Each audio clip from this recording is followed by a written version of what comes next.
Hey there, welcome to the Thriving and Wellness Podcast with Haley and Caitlin. This podcast is for women who are tired of just surviving and ready to truly thrive. It's time to reclaim your health and build trust in your body. Join us as we myth-bust nutrition topics, tackle your mindset, and dive into the nerdy side of women's health. Just a reminder that this is meant for educational purposes only and is not meant to be used for medical diagnosis or treatment. Now let's jump in. Hello, happy Thursday, and welcome back to the Thriving and Wellness Podcast. Today we are talking about a fun topic, something that we talk about a lot online, on Instagram with our clients, and it's just a really popular topic online. We're talking all about balancing your hormones. Is this a real thing? Is this totally made up and total BS? So let's get into it. I'm going to throw something at you first, Caitlin. Defining, when we say balancing hormones, why do we use this phrase and what does it actually mean? Yeah, so I like using this phrase because it's what the people that are coming to me, like the general public, it's the phrase that they use. They'll say, my hormones are off. I want to balance my hormones. That's the type of verbiage that they use. And they'll tell me that they feel like I'm more relatable because I am like meeting them with that language. And they tend to feel very dismissed by other providers when they go to maybe their doctor or their OBGYN and say, I feel like my hormones are off. And that provider says, like, balancing hormones isn't real. And that's, so disheartening. Love to hear that when you're just like told, nope, that's not a real thing. Come back again another day. I think too, like not only is it relatable with the term, but I think it's relatable in identifying symptoms for some people, because if their cycle's off or if they're having these mood swings, like the first thing we think about is our hormones, right? You and I might think of a different area. Like we might be thinking, oh, this is an iron and a copper issue. Oh, this is a nutrient or mineral issue. Yep. But again, most people don't have that same knowledge. And so what they feel is my cycle sucks. Like I hate everybody the week before my period or like whatever it is, you're like, all right, it's clearly my hormones. And so something is off with my hormones. I need to work on balancing these. Yeah. So I think when we say, we're helping with balancing hormones, we're really saying it sounds like you feel like your hormones are off. They're not in an optimal level. And we're going to help you get your hormones into an optimal range and help kind of manage the symptoms that are related to those hormones. Exactly. And when we say balancing hormones, I think one of the reasons why it's dismissed by some providers is because when you say balancing, we think like perfectly in balance, like equal to each other, like progesterone is equal to estrogen. But in reality, our hormones, whether it be our sex hormones, insulin, thyroid hormone, whatever it is, we don't want them just like even keeled balance across the board. We want them to be working together the way they are meant to. And there's going to be some fluctuations. There's going to be some give and take with those. And there's times when one should be more dominant than others. But often what we're seeing is this imbalance is when that's not optimized. And say like estrogen dominance, for example, there's a lot of different examples of how that can present itself. It's not always just like, oh, you have crazy high levels of estrogen. We need to get this down. Right. Yeah. And you brought up a good point of like, we don't want them equal with each other, but we also don't want them to be the same all the time, especially, we're working primarily with women. It's not going to be a good thing if your estrogen and progesterone are the exact same throughout your entire cycle. Like even sorry to interrupt, but even your insulin and cortisol, like those should follow a pattern. Right. Yes. Yeah. So We're just like too excited about this topic. I know. Can you tell we're passionate? I'm thinking about like cortisol. Yeah, we don't want that to just be level all day and night. We need Exactly. If like it is, something's up. exactly like that's not a balanced hormone if it's level all day. Mm-hmm.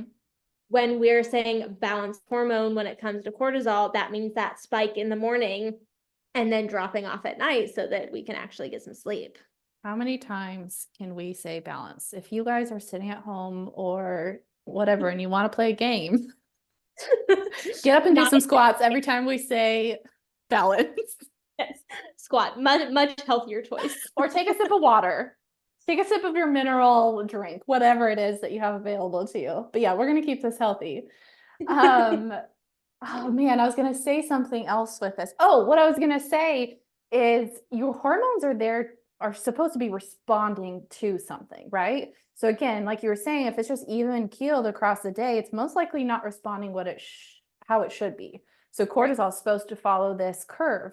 So if it is doing that and it's optimized, it's responding to the sunrise, it's responding to the time of the day, your circadian rhythm. With insulin, you should have a rise of insulin during mealtime. If it's too much of a response, like that's an issue. If you're not creating enough insulin, that's an issue as well. So we want to have all of these within this ideal range, optimizing or responding optimally to how they're supposed to. Yep. I think one other reason why doctors will often kind of dismiss this balancing hormones phrase is suboptimal hormone levels, really suboptimal anything, any sort of lab work. It just doesn't really fit into their like traditional model of healthcare because they're looking for a disease. And if your hormone levels, like your sex hormone levels, and really any of your hormones are to the point of a disease, that's significant. Like things are really off and not working well. But most of the time when we're talking to people who feel like, something just seems a little off, but my labs are coming back normal, that's that like suboptimal piece that we tend to work with. Yeah, and that's definitely where we lean. Like as dietitians, we can't even diagnose anyways. But honestly, that pisses me off with our medical system that we have to wait until we're in a disease state, till we are really sick to do anything about it. And that's unfortunately just the way it's set up right now. Like I see that often with blood sugar too. It's like, oh yeah, your blood sugar is trending up a little bit. Come back in a couple years. Like once you get to that diabetic state, then we'll do something about it. It's like, what? Why? Yeah. Why? And same with hormones. It's like, oh, I'm not saying like anyone who does like needs to get a hysterectomy or anything. Nothing wrong with that if that's to the point where you need to do that. But why just jump there? Or why say like, oh, you're fine. Let's check again in a few years. It's like, no, let's do something about it now. Let's help you feel better. Let's get to the root of what is going on. Right. And we're not at the point, if we can catch things like, oh, blood sugar is trending up. No, we're not at the point where we need to start a medication, but refer that person to a dietitian or some sort of health professional that can help them make the modifications so that they don't get to the point where they need medication to treat that problem. Exactly. And I want to give doctors and other like nurse practitioner, everything the benefit of the doubt here. I have worked with some incredible practitioners that are more than happy to refer out if they see things like their blood sugar start to trend up or if they need some support there. So they do work together as building this team. But unfortunately, more often than not, I hear from people that they didn't know anything about it or they were told just to come back. And at the same time, so many people that we work with, like they either don't want to start a medication, reduce their medication, or get off of these medications. So if we can catch it earlier enough to do something about it, I think that's great. Yeah, that's ideal. Yeah, exactly. We've talked a lot about like blood sugar and cortisol, and I want to like explicitly point out that insulin and cortisol, those are also hormones. Mhm. So often we think, like our go-to when we think of hormones is like our sex hormones, like estrogen and testosterone and progesterone. But we have a lot of hormones in our body, and those are also like we want our, like we've said, insulin, cortisol, our thyroid hormone. Those are all pieces that we need to have balanced, or like in this optimal range, whatever verbiage you want to use. Exactly. And I think pointing out too that similar, if you haven't listened to our foundations episode from season 1, I'd encourage you to go back there, because no matter what's going on with whatever what's up or going on with your hormones, foundations are key. I will say, if you feel like you got the foundations in place, that might be time for testing. We'll talk about that in a minute. But similar to how there's this hierarchy with foundations, the same thing applies to hormones. So often I think people want to start with the sex hormones, like because that's what they feel is off, and so that's what they're blaming. But the reality is the sex hormones are kind of like the tip of the iceberg. They're not usually the initial trigger that sets off this cascade. Usually what we see is there's something going on with the blood sugar or with cortisol and circadian rhythm, and that potentially impacts your thyroid health. And then that can impact those sex hormones. More often than not, there's something going on underneath the surface that led to those the sex hormone dysregulation, I guess you could say. Yeah, so oftentimes the symptom is what's going on with like these imbalanced sex hormones, Mm-hmm. but the root cause of the problem might be the blood sugar or cortisol problem. So that's what we're going to work with, and work on improving those things. That's ultimately going to improve the symptoms with the sex hormones. Yeah, and this is just the way you and I practice across the board, I think, is figuring out, like, always asking why. Why is this happening? Why did this even start in the first place? And Right. especially with hormones. Like, we're not going to run a Dutch test and then just say, like, oh yeah, your estrogen's off. Or your estrogen's off. So let me just supplement for that. It's like, why is it off in the first place? What's going on? And I was telling you before we hopped on, like, example I like to give is the hormones are like, especially the sex hormones, are like the check engine light, right? Like, we're not going to blame the light in your car saying, like, hey, something's up with this light. That tells you that something's going on in the engine. So the hormones being off, the sex hormones specifically, is like that check engine light, so that there's something else going on a little bit deeper, and we need to find what that is. Yep. Yeah. And we wouldn't just go through and turn the light bulb off. That's going to turn the light off. Like, that's not really helping anything. We need to get in and do the real work. Open up the hood, take a look, and figure out what's actually going on, diagnose that. Yep. All right. So let's chat about testing a little bit. If somebody comes to you and says, I feel like my hormones are off, then where do you kind of start with testing? Yeah, I think that's a really good question. I think it really depends on where they're at in their health journey, right? Mm. Have they already done all the foundational work and they have really solid eating habits? Do they have really solid circadian rhythm support with consistent waking and things like that? If they've done a lot of work ahead of time, then I might go to the Dutch. I will say Dutch was kind of like the first functional test that I dipped my toes into. And so when I started with it, I was all about the Dutch. I was ready to do it on everyone. But now that I've learned so much more, I realize that's kind of like, again, that tip of the iceberg, the last thing I want to do, because your gut, your minerals, and all that are going to impact those results. Yep. And for anybody that doesn't know, the Dutch test is testing our sex hormones. And I don't know about you, but I often include the cortisol awakening response. Oh, yes, for sure. Yeah. Cortisol, and then, all of our sex hormones, and like a very detailed deep dive into that. But yeah, I'm the same as you, where that, just like our hierarchy of the hormones, since that is kind of like the tip of the iceberg, if we're able to work with somebody over a really long period of time and get those foundations in place first, and work through some of the other pieces, and then we might get to the Dutch test later in somebody's health journey, because those other pieces are so important. Yeah, and I think it also depends, at least for me, kind of what, like for someone with PCOS or some other like endometriosis, I might run the Dutch a little bit earlier to get some more information. But I want to also say here, like, because I feel like some people might be saying, like, well, why don't you just do hormones in the blood test? And I know you and I do that occasionally, but the reason why I prefer the Dutch test is because, like you said, it's very comprehensive. So we're not only looking at sex hormones, we're looking at the adrenals, the output of that cortisol, that pattern of cortisol, right? I never recommend just doing 1 point, like blood test of cortisol. That's not going to tell us anything.